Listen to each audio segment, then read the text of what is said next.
Okay. So happy I got some friends, that it wasn't just me. Welcome to this panel where we're going to uncover all the secrets about leadership, right? Setting the right expectations here. Leadership is probably one of the most important aspects when it comes to building an organization, building a ministry, building a country. But it's also one of the hardest parts, because one of the most common reasons for employees leaving is due to bad leadership. My name is Linnea. I am a licensed psychologist. I'm an ex-leadership developer and currently head of people at Alva. But thankfully, I have some more people with me. We have Jeppe, who is the founder and CEO of unicorn fintech Pleo. Company currently have 800 employees across the globe. We have Aslaug, who is the Ministry of Higher Education, Innovation and Science. You're also the youngest ever ministry in the history of Iceland. That's pretty badass. And of course, we have Arna. You are the founder and CEO of Black Batman, an award-winning leader and a leading voice for diversity and inclusion in Sweden. So if anyone has the answers, it's these people. And as a psychologist, I would like us to base this discussion on leadership on science. The most prominent research on leadership says that a successful leader, they do 6 things. They act as a role model. They share a future vision. They provide individual support. They promote group goals. They provide intellectual stimulation. And they set a high bar for high expectations for performance. So let's dive into some examples of how to do or not do these things. I would like us to start with the topic of being a role model. Aaron, how does one act as a role model within your organization, externally? Yeah, I think for me, it's about being authentic. I mean, if I want people to be their true self, if I want people to flourish, if I want people to, really, flourish in an organization, I must lead by example. And I mean, in my case, it's been about being true to who I am, being a person of color, being a gay man in executive positions. I have never, excused myself for being that kind of person. Rather, I had, celebrated it. And I think, and I hope, and I think I also know that, by being that, doing what I do, I think that other people can actually come after me.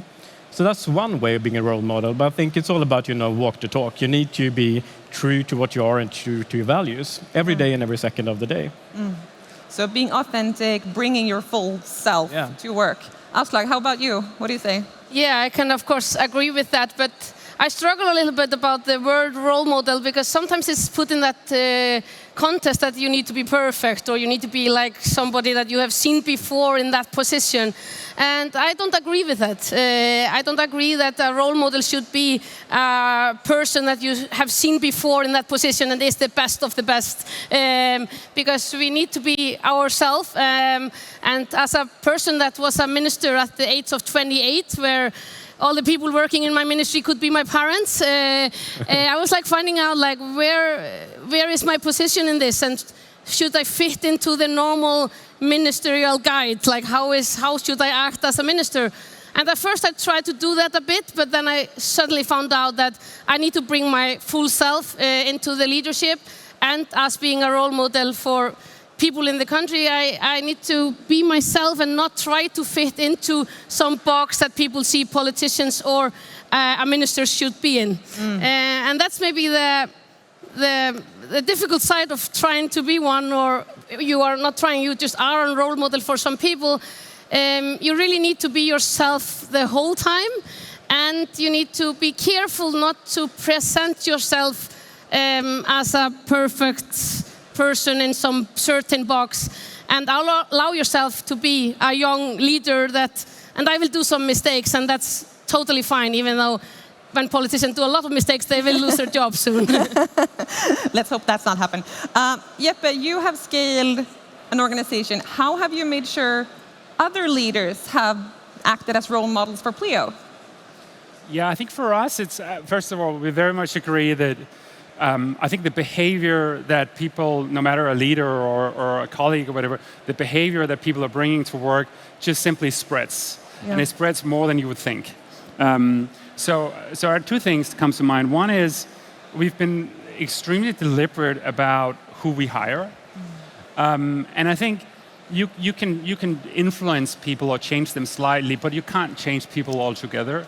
So it's been incredibly important for us that we hire on values. We hire the people that sort of intrinsically carry the way of operating, the way of respecting each other's, etc., without even thinking about it. And if you have that component, I actually think then the last, let's say 5-10% of how we do stuff in Pleo or whatever would actually come very naturally as they start to see how other leaders, other colleagues are acting. So I think don't underestimate the hiring journey in this and ensuring that you actually get people in that has a pre-fit to what you want to achieve. Yeah. So we have bringing your full self, allowing mistakes, hire the right people. If we talk a little bit about this, like sharing a future vision. Aslaug, do you want to start us off? How does one share a vision for a brand new ministry? Yeah, I mean, we put on a ministry that is kind of the ministry of the future because I have the higher education, science, innovation, but also the digital transformation, cybersecurity, AI, all on my portfolio. And I thought that the mission statement for a minister would be important so the team would work with me. And I wanted the ministry to be really innovative in how they work and how we progress and get results from our what we are doing. So I put out a mission statement for my period that is still a future vision and will be not gained in my political career in this ministry for 4 years. But there's a mission statement that the ingenuity should be Iceland's biggest export. That everything we do aim to get the ingenuity, the innovation to be the Icelandic biggest export. And I know that we will not get there in this 4 years term of mine, but I think it's really important for my team also to prioritize, to know what they're doing, where we are heading, to see the vision from myself and to work with me to that vision for Iceland. So I don't know, I haven't seen that done before in the ministry, to put out a mission statement in one sentence so early. And to be sure that everybody would remember it, I even put it on a cup for everybody in the ministry, so they would never forget. Very nice. Jeppe, how have you used like the vision in your internal communication so that it really sticks? Yeah. I think what you want to achieve is well, you want to set a direction, and you want a highly engaged team that sort of pushes in that direction. And if you put in a little bit the stage perspective, 8 years ago we were 10 people. We didn't even have to think about those things. Yeah. It was just so natural. Like the direction setting happened without even thinking about it because we were in the same room and the engagement was suddenly there. And I think actually we didn't even think about vision for the first few years, to be honest. And we still achieved the right direction and a highly engaged workforce. But at a certain point in time, I think that stops, and then suddenly there are too many people that you can assume that they go in the same direction, and people, they may be engaged, but they may start thinking about, okay, now we've done this for a couple of years, why are we doing this?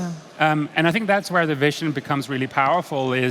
That's the point in time where you need to communicate frequently where you're heading, to create that direction setting, and also have people really relate to it. Like, okay, this is what we're doing, or this is why we're doing it. And I think what you tend to, or at least what I tend to do, is I tend to get sick of communicating it because I've heard my voice doing that over and over again, and I tend to be like, I gotta change it slightly, or I gotta make it more exciting because people have heard it so many times now. But I think actually that's the opposite of what you need to do. You just need to repeat over and over again the same vision. People cannot hear it too many times, and then just realize that there are new people joining all the time, and they need to hear it many times. Mm-hmm. Yeah, and the value of hearing it from the founder, the CEO, it can be really, really powerful. And when you're sick of yourself, the rest are starting to listen. So that's probably a good rule of thumb. Let's move over to this aspect of providing individual support. Super important aspect of leadership. Aaron, do you want to start us off with just talking a little bit about how can you adapt the support that you give to employees, people around you. Yeah, and I think that is, the core of that is to really know your employees, and that's easy to say, right? You should know your organization. But what I do when I start a new place, I invest so much time in, let's say mingle. I meet employees. I sit in the kitchen every morning and work, just get to know the feel of the organization, the hopes and the fears and so on. And that is so well invested time, because if I know the organization, if I know the ups and the downs, the hopes and the fears of each individual in the organization, because that's my job as a leader, then I can adapt my leadership skills and my support to each and every organization or individual. And I think it's also important to understand that life happens. We are at work 8, 9, 10 more hours per day. So we also need to be empathetic as leaders. We need to understand that to really help every individual, we need to be able to have more than discussions about budgets or selling goals or KPIs and so on. We need to be able to have discussions about life overall. And everything that happens, we need to be able to have discussions about losses and celebrations and so on, because that is part of life, and life is part of your work life. So invest time in your employees, because to me that is leadership. Right. And what type of individual support have you all needed in your journeys? I'm going to leave the floor open for confessions. So I can go.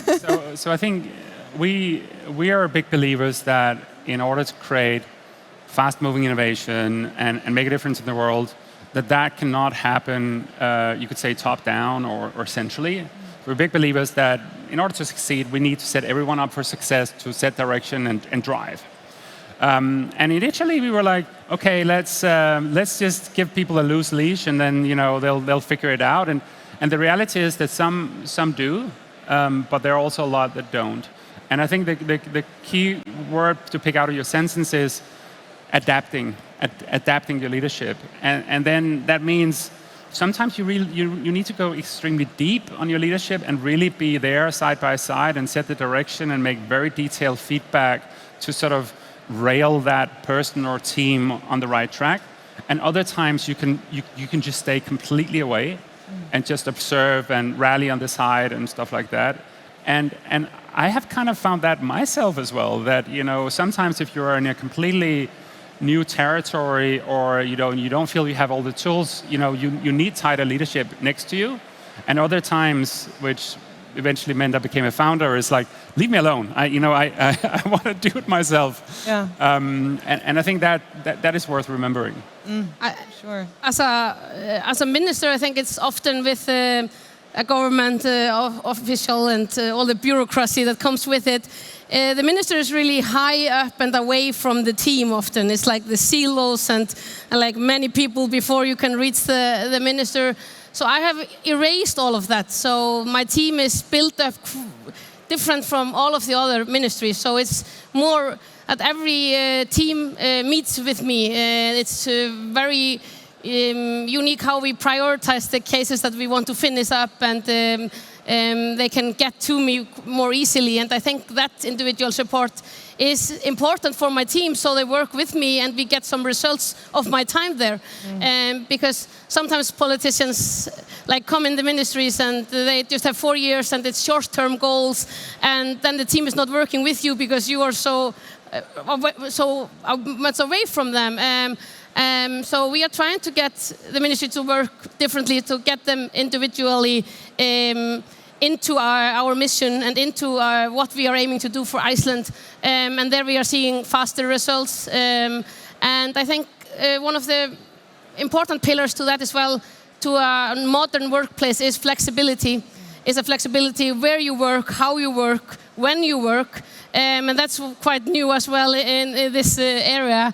But I have people in my ministry working from Seattle, from Barcelona, and from all around Iceland. They are not all in the capital or in the house that the ministry holds.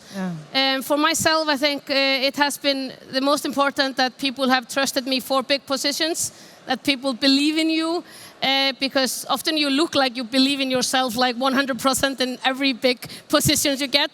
But that's not the same as being courageous and unafraid to take the position. but you sometimes need a little bit of help, believe that you can do it. I think that has been my most important support is that, for example, the chair of my party just trusts me for a big position at my age. I think it sounds like the common denominator is to some extent closeness, spending the time, how you arrange the team and like the organizational setup, but also being able to adapt and see what that person needs. Yeah, and I think also I agree with everything that is said. I love that. And also for me, it's about the support I need is someone who truly understands the power of diversity. Because in my life, it's been like, I mean, today almost every company says we need to work with D&I, we need to work with diversity and inclusion. But I mean, it's a long step from saying that, that's kind of a buzzword, right, to actually understanding what is diversity and what is inclusion. Yeah. Because so many companies where I've been understands that we need diversity, so we need Aaron or we need someone else, and then bring me in, and then that's not the key. The key is to make sure that diversity that you bring into a team, a management team or executive team on board, that diversity is really included. And that is, that's a skill to understand how to go from diversity to inclusion. And coming to support, that is the best support I've gotten through my life to really, be seen for the leader that I am and really, being appreciated for challenging and being appreciated for coming in with new perspectives. So that's a superpower, but it's a long way to go there. And I guess that goes back to the being a role model yourself. Okay, let's move over to the fourth dimension of successful leadership, which is promoting group goals. Scandinavian, like the Western countries, are a very individualistic society. Jeppe, how does Pleo solve the goals for the teams, that you should put those first before it's not just me, it's the company? I think, in a startup context where you constantly open a new book with a new problem and it hasn't been done before, it's almost such an obvious circumstance that it can only be done if you move together. There are no problems really we work on that can be done alone. We always need designers and engineers and marketeers and so on. So I think it's not so much about how do we ensure that it becomes a team success. It's more like how do we ensure that our teams are operating in the most powerful way, and that becomes a thing. And we've put it as one of our values today. We have 4 values. One of them is we succeed as a team. To just put some structure around that, we really see this not as an individual journey, but as a team journey. And that boils down to a number of things, like all targets and goals and all of that are often on team levels. Celebrations are done on teams, etc. So in some way, thinking team first, I would say. Yeah. But it sounds like you've actually, reinforced that by having team targets. That's not always the case. Celebrating on a team level. So very nice to hear those examples. I was like, in my mind at least, it feels like promoting team goals would be spot on what you do in a ministry. I mean, you're working for a country, you're working for the people. Am I right, or what's the secret here? We have tried to put on a really good teamwork in the ministry. And I think there's maybe 2 main factors what keep it going. That is to have a goal and see a results that matters for the country. And you see results that are changing the system, if it's a work permit or better ecosystem, and you're seeing it's working. We saw our first unicorn this summer in Iceland, bought by a Danish company by $1.3 billion. And Icelandic people in the innovation sector see this. And that matters for my ministry, that, wow, what we are doing, it matters for the society we are building. And when the CEO of the company said, it is the best to be an innovation company in Iceland. And we were like, thanks. So that, of course, matters a lot for us, and the team building we are building, because then everybody see, we can even do better and we should move faster, like the system and the country is, that the government and the system can't be that bureaucratic that it's falling long behind, like it does in many matters and in many countries, that the regulations get so stiff and they are not helping the system and the people in the country. So that's why we are trying to build, and then it's a key thing as well to have fun, to celebrate. I mean, we need to have fun. And if you don't have fun, you don't have a good team and you don't get progress and results from your job. So I would say this was the two main things that I'm trying to build in the ministry. As a psychologist, I'm so happy that you both mentioned like the celebration, because we are so driven by like the consequences of our behaviors rather than just like do this and then forget how like that the result and outcome of that.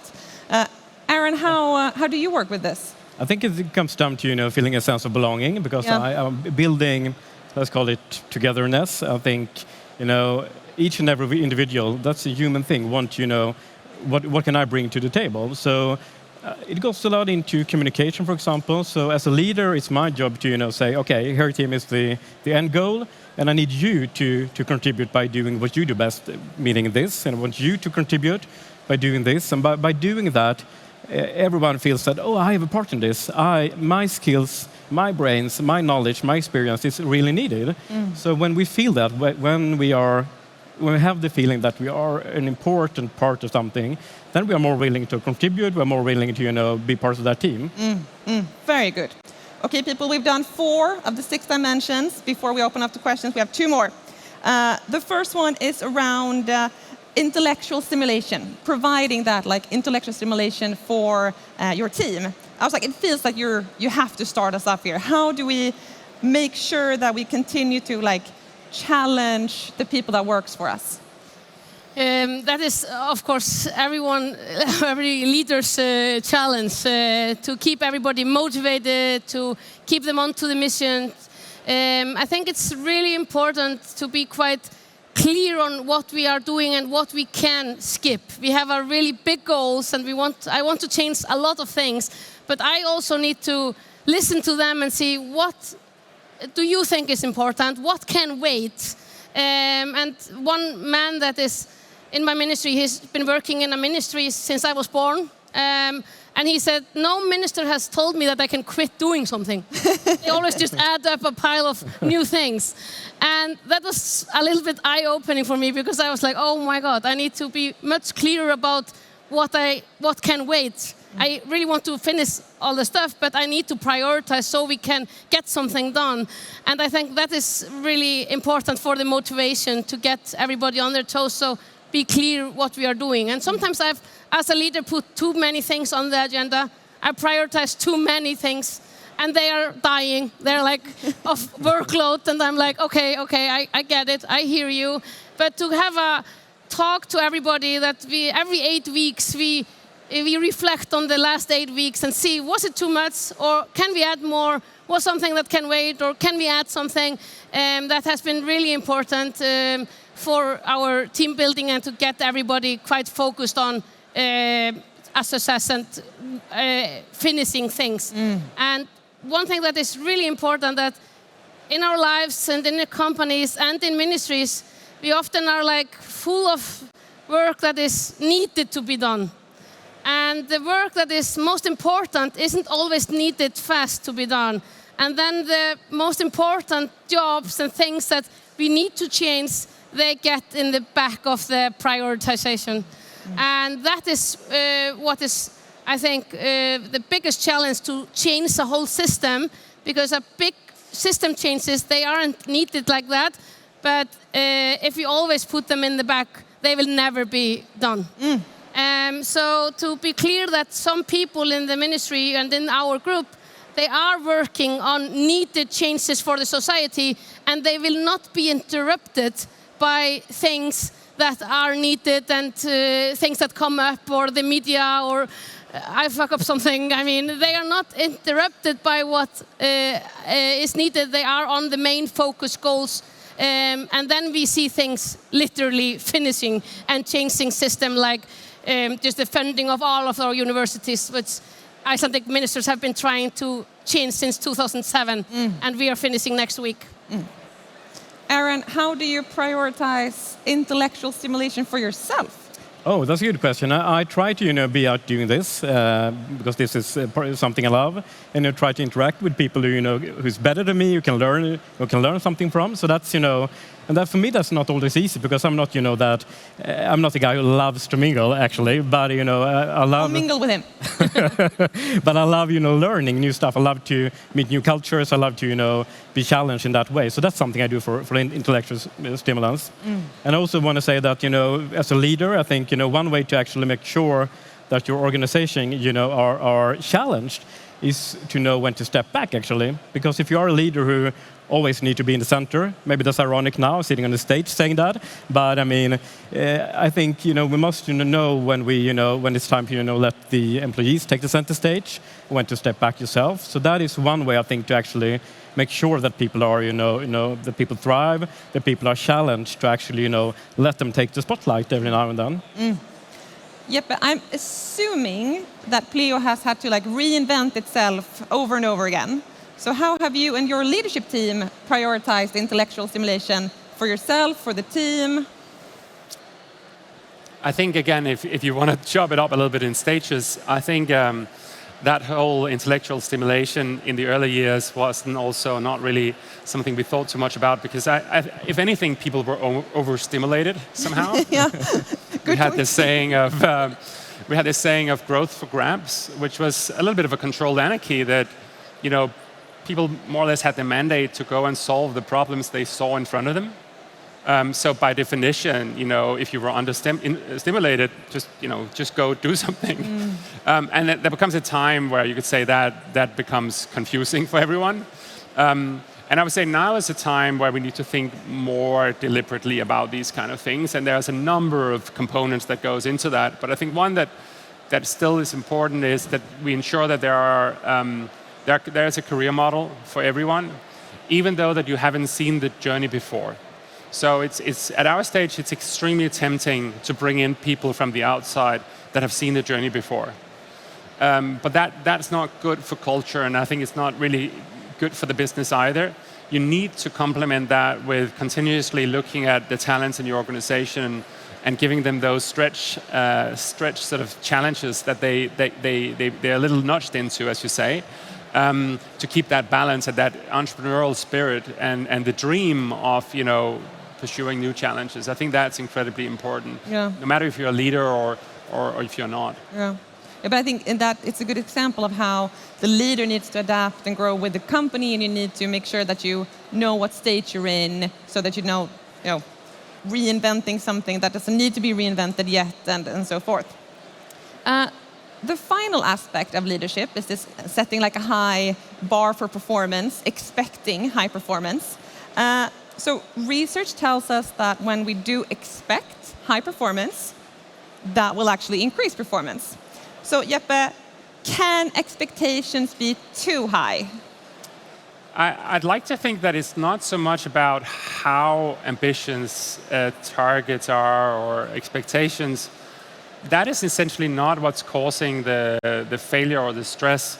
It is really whether people can eye the direction to that sort of expected target and roughly have the tools available. Good point. So if you give that, I think actually people are not stressed, even if they reach it or not. They feel that they can literally do everything they need to do, and they can do their best. And if they get to 80% or 110%, doesn't always matter too much. I think where we really see failure and sort of mental health issues is if people get confused or they lose track or they lose sense of things. I think that's the real essence of it, not so much how high you're aiming. So it needs to be balanced to what kind of support and control you can combine it with. I don't mind people reaching 60% if they gave it all and they felt that they were productive all the way. Yeah. Aaron, so expectations, they obviously need to, it's a moving target, right? Yep. Depending on what role you're in, the stage of the company, it will change. How have you managed to roll with those punches through the journey that you've been on? Yeah, but I think it's about being adaptable. It's about really understanding that in the business world, it would be really hard for me as a leader to be firm with something and actually think that will stick. So I think for me, it's about having a good support system and actually understanding that when I feel insecurity, when I feel stressed, when I feel that expectations might be too high, that I have someone to talk to, and having a mentoring system. So that's one way for me to actually go through those phases. Yeah. And Aslaug, how have you worked with setting high expectations for your ministry? Because, I mean, you got to have the best ministry, right? Yes, I have the best job in the government. I'm always telling the other ministers. Yeah, I mean, I put a lot of pressure, I know it. I want to aim high and I want to finish a lot of things in my time at this ministry. But to make it as well quite clear and that people see what other people are doing and that there's nobody working in a silo just behind their computer on something that nobody else wants to knows about. That has also been important to be able to set high expectation, even though we don't even get them in the time frame we put on, we still have that expectation and we move forward. So I mean, I think it's always good to have them high in your life and everything, because failure and mistakes need to come as well, and you need to be allowed to do mistakes, but you will never be I will always say that it's better to be unafraid and courageous and fail, because you will learn so much from the failure. Yeah, yeah. Great, we've gone through all the 6 dimensions and questions are starting to pop up. If you want to ask questions, just scan the QR code. Okay, now I have to do both read and talk at the same time. Management is tough at university, but are leaders born or made? Aaron? Dude, actually, this is kind of funny because I wrote a LinkedIn post exactly about this a couple of weeks ago, and the discussion, it's a wild discussion.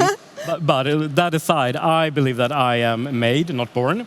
That is my perspective, because when I look at my leadership skills and how I am as a person, meaning as a leader, that is something I can look back at my childhood and my upbringing and so on. I see that I have so much that I've learned from my parents about empathy, about being courageous and so on, about actually standing up for other people. That is something that my parents have taught me, and then I have translated that into a leadership context. Yep. So I would like to say that I'm made. Made. Do we agree, or are we going to fight this out? I think it's both in some way. But I think what you go through in life and your experience, they make a lot in you as a leader. And for example, just to be raised up with a handicapped sister was something. I was a leader as a sister because I needed to take that position at home. And then everything, what my experience, even though it's shorter than many people older than myself, everything that I have experienced, I was a police officer, I have been a fisherman, everything that I've experienced from the society has made me as well a leader. Are you going to hand grenade us and say something else? Only born. No, I think it's like running a marathon. Like, some people can do that without training, and most people need to train.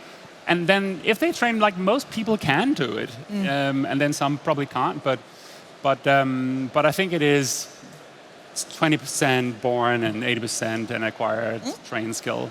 We are agreeing. Nice. Okay, next question. How do you ensure diversity on all levels, not only at the bottom level? Aaron, I'm going to direct this to you as well. And I guess that's a session for itself, given that we have 2 minutes. But I would say that, it starts from the top. And I think that's important. I think it's hard, if you don't have representation and, the will and the interest from the top, it's hard to, go lower down. So we must start at the top, and we must have someone, CEO preferably, who actually understands the power of diversity and inclusion. So that's where to start, and that, and then it needs to be, the waterfall principle. Yeah, very good.